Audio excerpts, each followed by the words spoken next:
What up, guys? Download Apache Woodworking, back again showing you how to build some cool shit. And in this video, I'm going to show you how I built this one-of-a-kind cigar humidor. I call it the Diamondback. You don't have to say it in that voice. Actually, saying it in that voice just kind of cringed myself out, so I'm sorry y'all had to hear that. I'd restart the voiceover, but this is take 143, trying to do the voiceover, and this is going to be it. I'm not restarting it, so it is what it is. But look, hey, what you're seeing me do right here, I'm milling up lumber, you know, cutting, ripping, jointing, planing, all that good old stuff. And I did a lot of stuff off camera that I'm about to explain in the clip coming up, so y'all bear with me. And yeah, it's a lot of information to take in, so just close your mouth, open your ears, and hey, praise God, baby. Alright guys, let me explain to you what I got going on right here. Trying to make this video, I've not done the best job of filming everything. I did a lot off camera, and that's simply for two reasons. One, I've been in and out here for the last couple days, finishing up jobs, delivering stuff. I've been on the road a lot, haven't had time to film. So anytime I've had to come in here and work, I've just been trying to get stuff done, because this box is a gift for one of my best friends, Chase, that his mom ordered, and I'm trying to video the process and get it built by Christmas, which is coming up quick. It's less than a month away, and this is going to take some time to do. So that's one reason. The second reason is I have no idea really what I'm doing on this box. Like, I'm trying to figure out a bunch of the math that goes into it, the angles, things like that. I built this jig off camera to start cutting the diamond pattern. I built this sled. Let me explain how this is going to work. As you can see, I did a test piece for the first part of making the pattern, and it came out great. What you do is I take the stock that I milled up in the first part of the video. I have walnut and Spanish cedar. You line the inside of a humidor with Spanish cedar. It's a good wood. Deals well with moisture and stuff like that. That's just what the internet said. That's all I know. But anyway, I laminated my boards together, went back, milled them up, flattened them out, cut them to the same size, and I made two separate pieces. So on a humidor box, there's a seal, and I'm going to use just a natural wooden seal. You can get a rubber one if you wanted to. And when the box closes, I cut these dados out, and bam, it's sealed straight up just like that. Very easy, very simple. What I'm doing now, you can see my test piece right here has a bunch of grooves cut in it. What I'm doing is taking these pieces, putting them in this sled, putting the sled in my jig and running it down through there. When I get to right here and I hit the marks that I made on my sled, I'm taking my router with the router bit that I'm using to cut these diamonds. I'll show you that in a minute. And I'm just simply running it across, just like that, cutting that pattern. When we get done doing both of these pieces, which one is already done, you flip this whole jig around to the other direction, feed it through, repeat the same process, hit all those marks, and essentially you will apparently have diamonds. I have no idea. I'm waiting to see that. I didn't do a test piece. I actually tested it on that, and it came out great. Thank God, or I would have had to start all the way over. So let's see if we can do it. I have this jig set up, by the way. I think this is a protractor square. I'm not 100% sure what it's called. Harbor Freight. Thank God they had this in stock. Very cheap. Very nice too. I've got it set at a 30-degree angle. So all I did was take this square, set it up on my jig, and put my runners at 30 degrees. I cut this spacer piece exactly the width of my router base. That's laying right there. You probably can't see it in the camera. Put it right here after I got this one set and screwed it down. Stuck it right there. Put my other rail up against it. Bam. You got yourself a jig. There's a lot of measurements and math and stuff, and I'm sorry I'm talking so much. It's a lot of information to kind of process, but I'm trying to just sum up what I did off camera that I wasn't able to record. But let's see if we can get this piece looking like this one, flip it around, run it through, and let's see if we can get some diamonds. Send up a prayer for me, because if this don't work, I'm not going to be able to make another box. I'm not going to have time. So let's see if we can get this done. I told you I wasn't lying. There was going to be a long clip of me coming up talking. I'm sorry y'all had to listen to all that. I get tired of hearing myself talk, so I can only imagine how y'all feel. But look, from now on, the voiceovers of my videos, I'm not going to be like every other woodworker on YouTube. There's a lot of talented people out there that do woodworking on YouTube, and what they do, I'm going to tell you what, every video, this is what you're going to find. You're going to find a woodworker that video the whole process of him building whatever he's building, and he will go into great detail about how he did it. He'll be on the video doing the voiceover like this. Well, I cut miter joints at 45 degrees, and then I hand cut splines to strengthen the joint. I'm not going to be that guy. I don't want to bore people to death. I just want to keep y'all slightly entertained, you know, and make it a little funny. And, you know, you can see what I'm doing on camera, but I'm not going to go into great detail about how I did what I did. But, you know, and I'm going to try to throw in some music so y'all don't have to hear me talk so much. I get tired of hearing myself, like I said, so I can only imagine how y'all feel. But look, you know, that's how I'm going to do voiceovers from now on.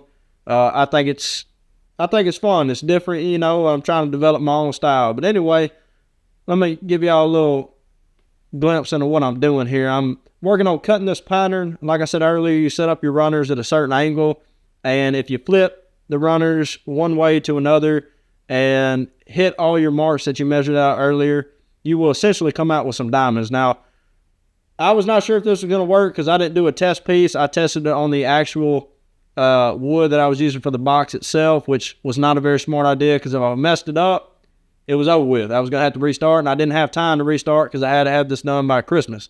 And I'm not Santa Claus. I can't just make things appear out of nowhere. You know what I'm saying? So if this box wasn't under the Christmas tree, Christmas Day, I was going to be in some, you know, I ain't even going to use no bad words. But, you know, I was going to be in trouble. So anyway, we got it done, though.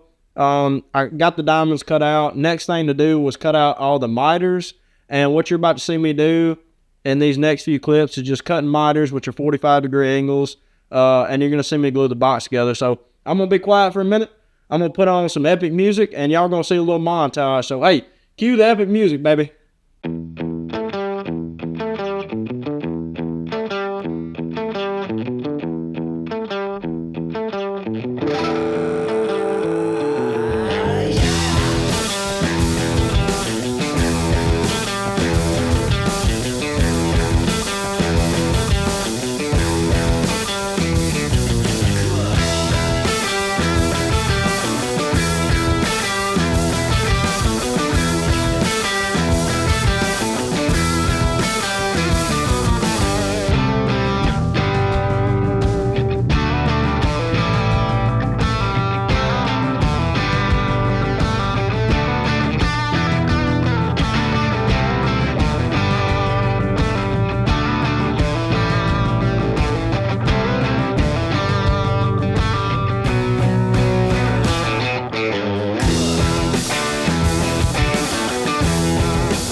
This is a weird angle to set up a camera, but let me explain to you guys what I'm doing right now. I got the top, I got the box and then the top all glued together. The diamonds line up pretty good. I'll get a video of that in a minute, but what I'm working on right now that I kind of did off camera, I'll video some of it.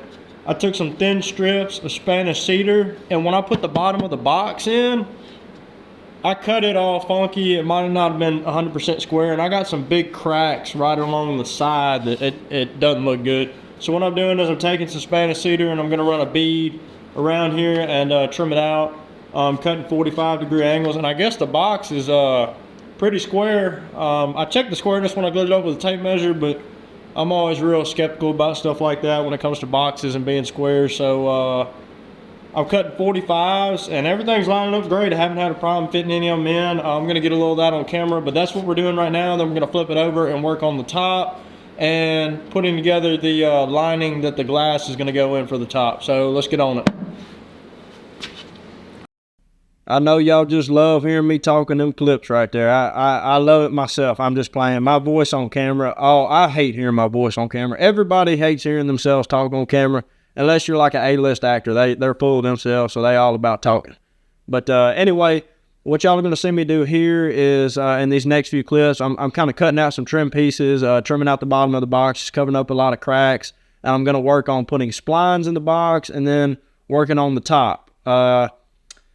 So I'm not going to go into great detail on how I did all that. It was a lot of intricate kind of work, just a lot of angles, a lot of hand meticulous.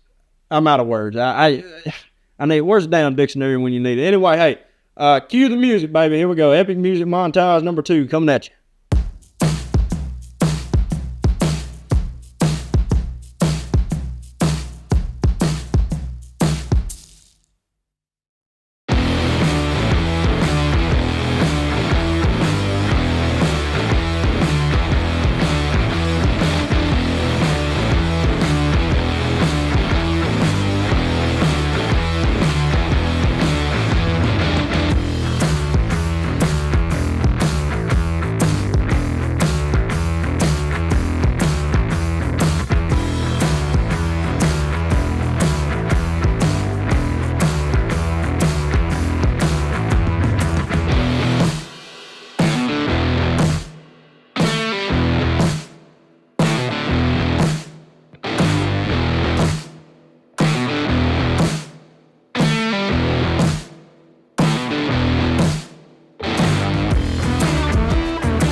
Well, guys, I felt like this was an appropriate time to pick back up explaining what I was doing in the video. I hope y'all are enjoying the music. Hell, I hope y'all are enjoying the voiceover as well. But what I'm doing right here and what you just saw me do is I made a little removable tray that goes in and out of the box.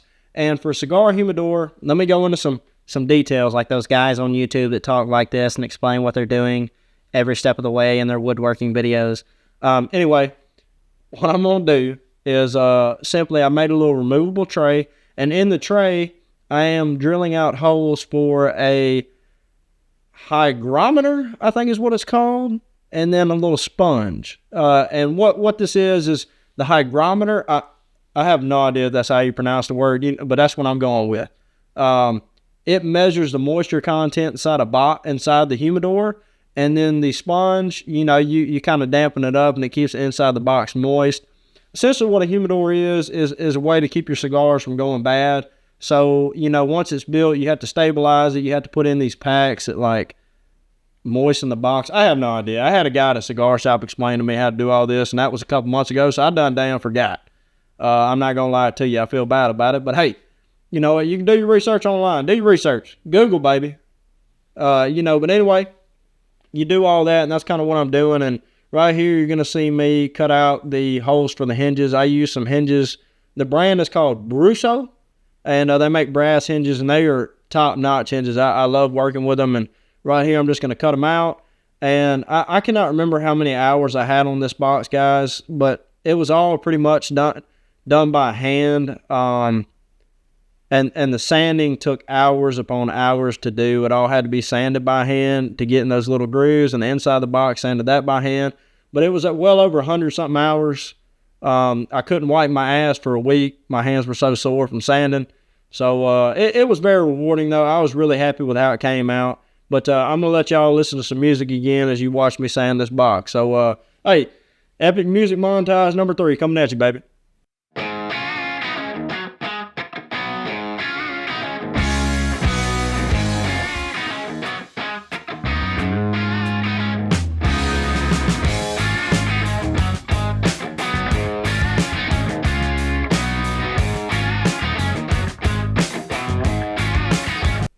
Well, guys, this is as good a spot as any to pick up with the voiceover, but I hope you guys have enjoyed the video. I'm about to put a finish on the sucker, and I'm using Atomic Finish wood oil and wax. I put a few coats of this stuff on there. I work with it all the time. I love it. I'll put a link in the description. Be sure to get you some and use my discount code at checkout to get a certain percentage off of your order. But anyway, guys, this was a really fun project. I had several hours of footage on my camera that I whittled down to 16-something minutes. And I spent several hours on this piece, and I was so proud to see it all come together and see that color pop. Here's some finished shots of the piece. Let me know what y'all think. Please like, comment, and subscribe. And I appreciate all the love and support, guys. It means more than you know. Y'all take it easy, as always, and I promise I'll be posting before too long. So ring the bell to get notified for my next video.